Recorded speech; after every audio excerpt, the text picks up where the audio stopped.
Welcome to my series, Ventura County Sustainable Farmer of the Month.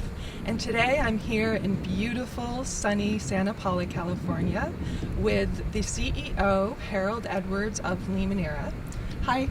Hello. I know that Limoneria has a very rich local heritage. It was founded in 1893. Can you talk a little bit about the start of Limoneria and your family connections? Well, the company was founded in 1893 by the founder of Union Oil and his partner Nathan Blanchard. Nathan Blanchard, another industrialist that had come from the East Coast, all of these gentlemen came from the East Coast, were pioneers not only of the citrus industry, but also were visionaries who had their eyes and sights set on the development of what is today the community of Santa Paula as well. The company was founded in 1893 by pooling $1 million of capital, which in those days was a very, very significant amount of capital, to create the first large-scale citrus growing operations to provide more reliable supplies of citrus, predominantly at that time for the East Coast, which is where most of the population of the United States lived. And today, farmers, modern day farmers, are so much more than what we know as the old-fashioned farmers. You're entrepreneurs, you're businessmen, you're definitely visionaries. Can you tell me, but at the end of the day, it always comes back to you being passionate about agriculture. Why are you so passionate about agriculture? I think the really good farmers, and I would say that any farmer is a really good farmer, but really the best farmers are really viewing the whole operation of farming as being really good stewards of the resources that they're utilizing. And in this case, it's the land and the water and the environment. It's become a lot more involved recently as communities have expanded to now exist very close to where the farms are, and the interaction between urban settings and agricultural settings involves a lot of interaction, a lot of dialogue that maybe at one time didn't exist, but today it's very, very important that that dialogue exists. But back to the whole idea of the passion that's involved in farming, it starts with sort of being a passionate steward for the resources, but then it's just the simple pleasure of growing stuff. And our company has been doing this for 118 years, and I think at the last count we found out that we've produced over 168 different things in that time period, and it's flowers and walnuts and apricots and lima beans and lemons and oranges. The list goes on and on and on. Farming is just a piece to the overall business puzzle. It really needs to be driven by what consumers want, what people want, and then being able to produce it in a way that people want it. But growing things has got to be a great, great feeling. What is the mission of Limoneria today? So our mission is to preserve and to promote our history and our heritage and our legacy in agriculture, in community development and stewardship for the benefit of our stakeholders. We've been doing it for an awfully long time, but as I look from my position today forward about our efforts in agriculture and agribusiness, which has now become not just local or national, but international and global. Our efforts in community development, be it in our efforts philanthropically around the community, but also in our engagement in the development of the overall community, being in the city of Santa Paula or the county of Ventura, but also in the stewardship of our resources, the preservation of our land, the preservation of our environment, the preservation of our water. I just see so much great opportunity for our company for the next 118 years that it keeps me going every day. Good, good. And I know sustainability is a word that gets thrown out a lot, but I know after working with you and with Limoneria for the past 2 years that sustainability is so, so important to you. Can you talk about your sustainability efforts, like your integrated pest management and your water management and making clean, renewable energy? So it turns out that part of our mission statement is to be the good stewards of the resources that we work with, and so there's a direct parallel and a direct correlation between sustainability and stewardship. So for us, it was really easy because the very core of our mission statement revolved around good stewardship, which by definition is sort of the definition of being sustainable. The simple way I look at it is just to use the resources that we use and leave them better for the next group or the next person that gets to use them. And if we applied that across everything that we applied it to and everything that we used, we'd find that that's sort of what our business practices have been for the last 118 years. Specifically, you mentioned our integrated pest management. In the Kids know that is good bugs. Good bugs, yeah. So that's a better way to say it, is that basically good bugs do a better job fighting bad bugs than chemicals do. Yes, they do. And so if we really go back and look at what motivated the use of integrated pest management as an alternative to pesticides, it really wasn't because pesticides were viewed at that time as being really, really bad. Today I think we have a different view, and we think, well, it's probably bad to put chemicals on your food. On your food. But really it was based on efficacy, is that a good bug does a lot better job getting rid of a bad bug than a chemical does. So that was one example of our sustainability practices. Another might be just looking at the way that the company generates electricity and uses electricity. We use an awful lot of electricity as we run our packing house. We keep our cold storage buildings cold to store our citrus before we ship it. We made significant investments over the last decade, and we're literally pioneers into large-scale solar installations that provide a very sustainable source of electricity at very low or fixed costs. But the greatest part about it is we don't burn fossil fuels to create it. We get it from the sun, and as you can tell by my red nose, we got a lot of sun out here, so we're capturing some of it and we're using it. And it's so impressive. It's 5.5 acres. And how long ago was that built?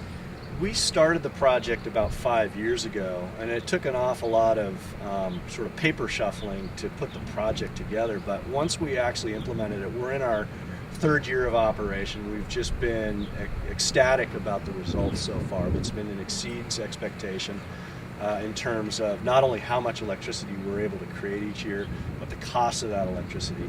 I think the greatest ancillary benefit and it was of this project, and it was completely unintended, was all of a sudden all of our buyers of our agricultural products who come out to our facility to look at the way we produce products, to look at the way that we pack products, to look at the way we ship products, and basically our whole production mechanism.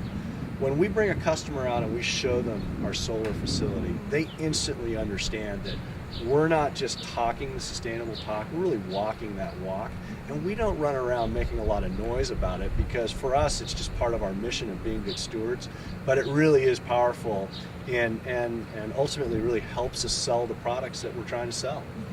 And I know from experience, bringing the kids and the students out to see the solar orchard, they get it. And these are eight-year-old kids, and they understand it, and they appreciate it and know the good things that you're doing. What can we expect from Limoneria in the future in the way of sustainability? So there's some really exciting things that are happening, but one of the biggest changes to our company is for 117 years, our company worked very closely and was integrally involved in the formation of the Sunkist Growers Cooperative. And we marketed our lemons and our oranges and our specialty citrus through Sunkist.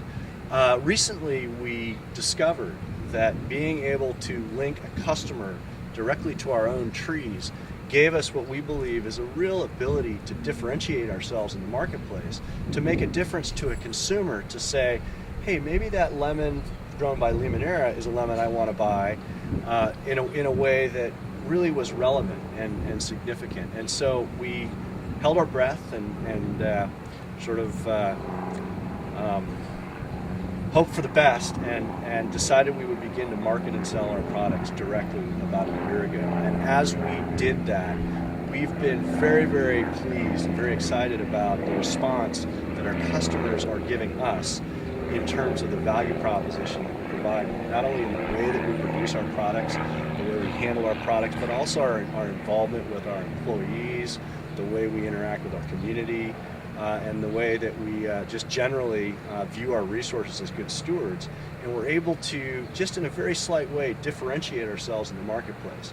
So when you put all that together, we're looking at some really exciting growth opportunities, not only here in California, but also all over the world as we expand our production base to give our relevance and our significance, not only here in Santa Paula, but around the world, a great opportunity to succeed. And I'm just really excited about that. Good. I think people really do want to know now where their food is grown and where it's coming from. So the fact that it's going from farm to table, it's going from Limoneria right to their table directly, as opposed to having a middleman, that's something wonderful, and I think that that's the trend that's happening. Now, I've heard news that you might be creating a biodigester. Is that true? It's in the works. I would say that rather than making the commitment that we're going to do it, we're studying it and we're thinking about it, and we're studying it very carefully and very closely.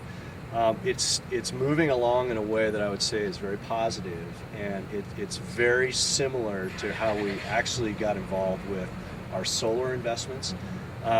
We have a business today and a partnership with the E.J. Harrison Company, which is a large waste hauler here in Ventura County, where we bring a very high percentage, I think it's 90% of Ventura County's green waste to an organic recycling facility here on one of our properties. We take the green waste and we mulch it basically and compost it, and then when it's ready, we apply it on our properties. What we're getting in terms of an agronomic and agricultural benefit far exceeds the gate fees that we receive as basically the place where people take their green waste. And all of a sudden we're beginning to find new opportunities to do things with all this really valuable organic material. What you bring up is this concept of a digester that would actually create electricity out of green waste. So we're exploring it, we're studying the numbers, we think it makes sense. And what a great opportunity if you can take one person's trash and turn it into electricity by giving back to basically to the resources from which it came. To me, it makes an awful lot of sense. We just have to make sure it pencils financially. Right. Well, we understand, and we hope that it all works out. And my last question is, when I came here 2 years ago, you asked me what I wanted to do here, and I told you I want to educate children about agriculture and about farming. And you said to me, you came to the right place, and you said education was very, very important to you. And can you tell us a little bit about why education is so important to you? Well, I think it goes all the way back to my childhood, and I was very fortunate to have been raised in a family where education was very important. And so I just took it for granted that everybody believed that and had his that. mother was a teacher for 20 years, so that's one of the reasons, when he says his parents. That's right. So I think, and it goes, maybe it's worth mentioning that the saying in the educational profession is those that can teach and everybody else finds something else to do. So I found something else to do. But education is actually very, very important and critical to our future. And I think that as I look at the amazing things that are going on with the Luminara company, and I look at our future, and I think back at my past and how important education was to me, if we can, in a very small way, touch today's children and prepare them for tomorrow's opportunities, not only will it give us all a much better view of our collective future as a society, but the Luminara company will be in great hands as well. So that's really the primary motivation.